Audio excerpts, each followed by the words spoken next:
Coucou tout le monde! Je suis toujours Pauline de la page Facebook By Popo et de l'Instagram By Popo. On se retrouve aujourd'hui pour que je vous livre toute mon expérience sur les patrons PDF. Je n'achète quasiment que ça. Je vous donne toutes mes astuces tout de suite. Alors tout d'abord, qu'est-ce qu'un patron PDF? Donc c'est un patron de couture qu'on va imprimer où on va avoir tout le gabarit des pièces pour les reporter sur notre tissu. Jusque là, je pense que je vous apprends pas grand chose. Alors moi j'aime beaucoup les patrons en PDF parce que je couds la nuit et du coup il y a ce côté immédiateté. Quand j'ai une idée, une envie, à 23h, on trouve difficilement une mercerie où l'acheter et je suis pas forcément dans l'anticipation de la semaine prochaine je vais coudre ça. Donc du coup l'avantage du PDF c'est que vous obtenez, on va dire à 95% du temps votre patron aussitôt. Et ça je trouve ça génial. Et tous les patrons PDF, étant donné qu'ils ne nécessitent pas d'impression ou de pochette, la plupart du temps, ils sont beaucoup moins chers. En tout cas, il y a toujours une différence de prix parce que l'entreprise n'a ni besoin de l'envoyer, ni besoin de l'imprimer. Donc ça, c'est plutôt cool. C'est des petites économies qui sont sympas. Par contre, c'est sûr que vous perdez plus de temps à assembler votre patron. Voilà, c'est un choix. Rentrons dans le vif du sujet. Il y a toujours l'étape la plus importante. Une fois qu'on a passé notre achat, il faut l'imprimer. Donc globalement, c'est plutôt aisé de récupérer les fichiers. On les reçoit souvent par mail ou par un lien. Attention, certains créateurs de patrons ne laissent le lien actif que quelques jours. Donc je vous conseille de bien les enregistrer sur votre ordinateur ou parfois il y a aussi des téléchargements limités. Donc c'est plutôt cool si vous retrouvez pas votre fichier, mais vous pourrez pas le télécharger indéfiniment, ce qui évite la fraude et malheureusement arrive souvent. Alors pour aujourd'hui, là je vous ai imprimé le patron de la veste Lou de Super Bison. Donc je vous montre sur l'écran de l'ordinateur. On va retrouver globalement les mêmes caractéristiques dans toutes les impressions imprimantes. Ce qu'il va falloir régler, c'est ou taille réelle ou marge à 100%. C'est ce qui va vous permettre d'avoir un patron à la juste taille. Donc en général, quand je suis pas trop sûre, parce que parfois d'un créateur à l'autre, il y a des petites subtilités, ils font très souvent un petit récapitulatif des étapes, donc n'hésitez pas à le lire, ne chantez pas ce passage. Et donc quand c'est une marque que je n'ai pas l'habitude d'imprimer, j'imprime la page où vous avez le carré de test. Et uniquement cette page. Ce qui me permet de vérifier si mon impression est bonne. Généralement, le patron est quand même assez conséquent. Donc quand vous imprimez 30 pages et que vous vous rendez compte que le patron n'est pas à l'échelle et que tout va être faussé, ça fout un peu les boules de tout jeter à la poubelle. Donc en l'occurrence, ici, je dois avoir 2,5 cm, donc c'est parfait. Et on peut mesurer dans l'autre sens pour être complètement sûr. Impeccable. Mon patron est pile poil à la mesure. Donc ce qui est cool chez Super Bison, c'est qu'ils font un petit tuto de comment on va devoir assembler nos pages. Donc ça donne un bon aperçu. Vous verrez, chaque marque a ses spécificités. Parfois, vous allez avoir chez la Jolie Girafe par exemple, juste une pièce patron par assemblage. Ici, tout se colle ensemble. Donc quand vous avez un patron adulte, femme notamment, prévoyez de l'espace parce que ça fait vraiment des grandes planches. Pour un patron enfant sur une table, c'est déjà plus gérable. Une fois que tout est juste, moi j'utilise un massicot.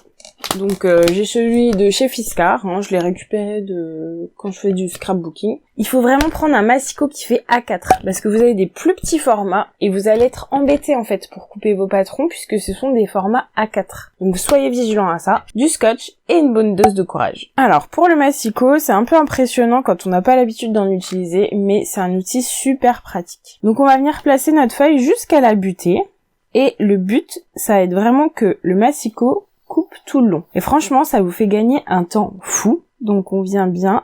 Vous voyez, moi j'ai un petit trait, après ça dépend des massicots, mais il y a toujours un petit repère qui vous permet de savoir si vous êtes bien placé. Et d'un seul coup, toutes les pages qui vont être assemblées, je vais venir couper juste un côté. Ce qui va me permettre de pouvoir les coller vraiment bord à bord ainsi. Donc, grâce au trait du haut et au trait du bas, je vais venir vraiment mettre le plus bord à bord. Donc, on peut voir aussi que les lignes de patron se rejoignent bien, donc c'est bien. Personnellement, je mets 2 petits bouts de scotch, un en haut et un en bas, pour vraiment bien stabiliser. Et je vais venir faire cette opération sur tout le patron. Quand j'ai fini la première ligne, je viendrai couper un bord supplémentaire, donc je couperai ce bord-là et ce bord-là pour pouvoir assembler les lignes entre elles. et à la fin vous aurez tout votre patron. Donc je tiens vraiment à vous préciser que c'est super important d'être méticuleux sur l'assemblage, sinon ça va vous créer des décalages et ça va fausser votre pièce patron, ce qui est pas du tout cool.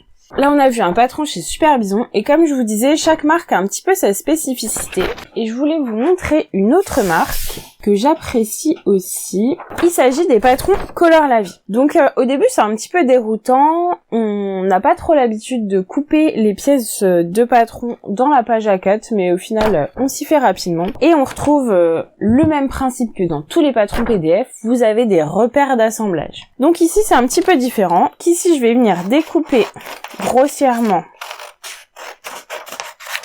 mes pièces patrons. Et vous voyez, sur la ligne du même principe, je vais venir couper un seul bord. Le fait de couper un seul bord nous permet vraiment de bien ajuster. Et si jamais il y avait une petite erreur malencontreuse de découpe, vous pourrez plus facilement retrouver les lignes d'impression. Et voilà. Donc on va venir faire tout ça pour le patron. Donc vous voyez, j'ai d'autres morceaux à assembler. Voilà, il y a vraiment des caractéristiques différentes pour chaque marque, j'insiste là-dessus. Mais en général, c'est très bien expliqué. Il existe aussi des trucs super cool chez certaines marques, il me semble que Ibanez le propose. Ce sont des calques avec juste une taille. Ce qui fait que vous réglez dans votre ordinateur la taille voulue et vous imprimez simplement la taille qu'il vous faut. Au moins, vous êtes sûr de pas vous tromper de recopiage et d'assemblage entre les tailles. Donc ça, c'est pour tout ce qui concerne les impressions A4.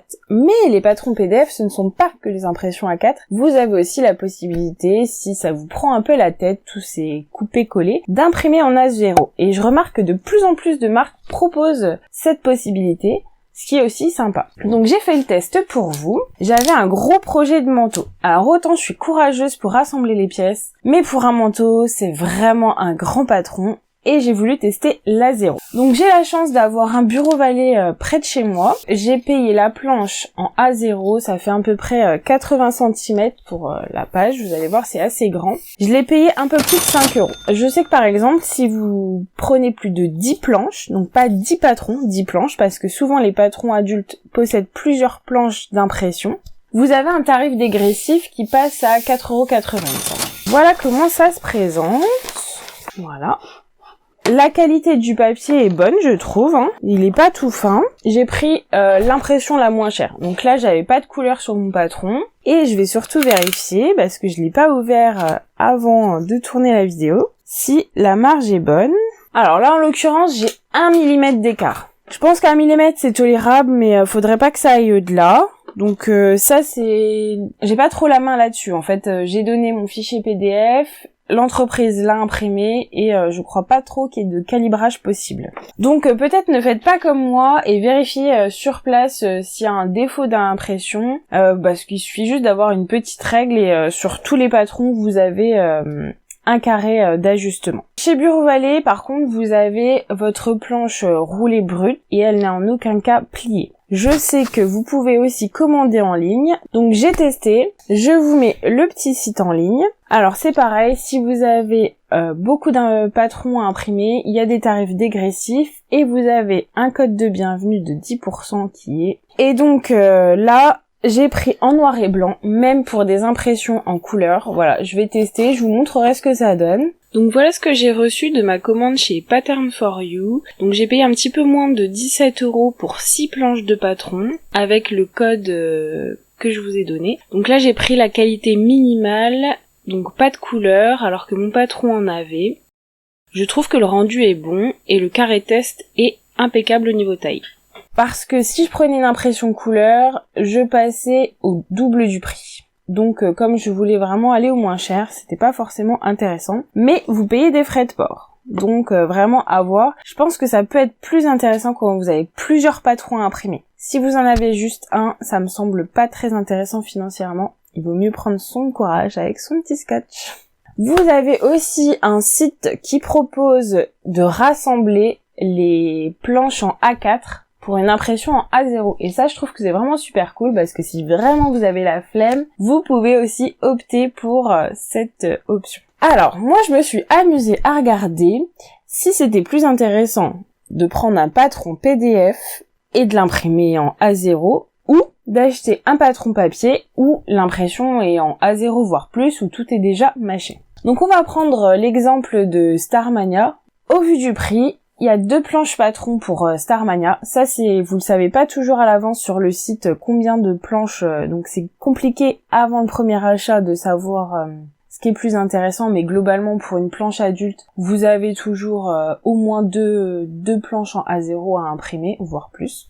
Et vous voyez clairement que au prix d'une impression PDF, ça vaut carrément pas le coup. Si vous partez sur une impression en A0, moi je pense qu'il vaut mieux carrément acheter directement le patron papier. Financièrement, là vous voyez clairement que pour le modèle de Starmania, c'est beaucoup plus intéressant. J'aurais payé plus cher le patron PDF avec l'impression en A0. Après, c'est sûr qu'il y a toujours le problème des frais de port qui sont quand même variables suivant les sites et les marques. Ça c'est indéniable, mais si jamais vous avez besoin du tissu pour le patron, bah voilà, chez Super Bison, je sais que vous pouvez tout trouver, donc ça c'est assez cool. C'est peut-être pour ça que j'aime bien cette marque, on est quand même pas mal guidé, c'est pas mal intuitif et c'est pour ça que j'aime vraiment beaucoup. Et enfin, je vous donne mes 2 dernières astuces. Alors, vous avez plusieurs options. Une fois que vous avez imprimé et rassemblé votre patron, soit vous pouvez découper la taille qui vous convient, mais moi en l'occurrence je coupe beaucoup pour mes enfants. Et j'ai franchement pas envie de recoller chaque patron à chaque fois, tout le temps, tous les ans, alors que je sais très bien que c'est un patron que je vais coudre plusieurs fois. Du coup,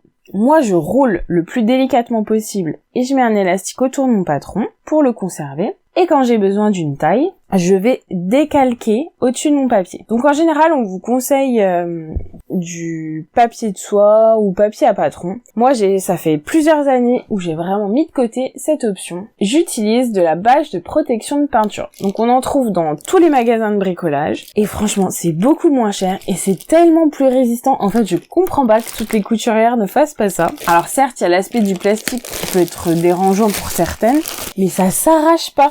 C'est génial, parce que je trouve que quand même le papier à patronner, c'est quand même super fragile, vous avez vite fait de faire un accroc. Donc moi j'utilise un marqueur indélébile, donc l'inconvénient c'est que vous en avez souvent un peu plein les mains. Voilà, donc le principe c'est d'en prendre quand même une assez transparente, mais en même temps assez solide. Donc souvent il y a des petits échantillons dans les magasins de bricolage, vous pouvez vous apercevoir, parce que si elle est trop opaque, ça va être compliqué pour vous de décalquer le patron. Après, il faut savoir que globalement, c'est quand même des lignes noires sur les patrons, donc ça ressort en fait. Donc je note bien la taille ensuite sur mon patron, parce que quand j'en fais sur plusieurs années, faut pas que je me plante entre les pièces. Et c'est comme ça que je procède. Une fois que j'ai fini de tout coudre, je vais conserver mes patrons dans des petites pochettes comme ça. Donc franchement ça coûte rien du tout. 45 centimes à Action pour 2 pochettes. Donc voilà comment ça se présente. C'est assez résistant, donc ça protège bien votre patron. J'imprime pas forcément les tutoriels. Souvent je les regarde sur l'ordinateur, ce qui m'évite une impression. Après c'est pas toujours confortable en fonction du patron que je fais. En tout état de cause, tout rentre là-dedans. Le seul petit bémol, ça va être que quand vous avez beaucoup de patrons, les pressions créent une épaisseur. Vous avez aussi la possibilité, sinon, de mettre tout dans une enveloppe craft et vous imprimez juste la couverture du patron avec la photo du modèle que vous collez sur l'enveloppe craft pour vous y retrouver. Voilà, j'espère que cette vidéo vous a plu. Dites-moi si vous êtes plutôt team PDF, A4 A0 ou si au contraire vous êtes team patron papier. Je sais qu'il y a vraiment des goûts très partagés à ce sujet. Je serais ravie de connaître votre avis et vos astuces. Je vous souhaite une belle journée créative. N'hésitez pas à vous abonner et à partager cette vidéo si elle vous a appris des choses à toutes vos copines couturières. Et je vous dis à bientôt. Salut!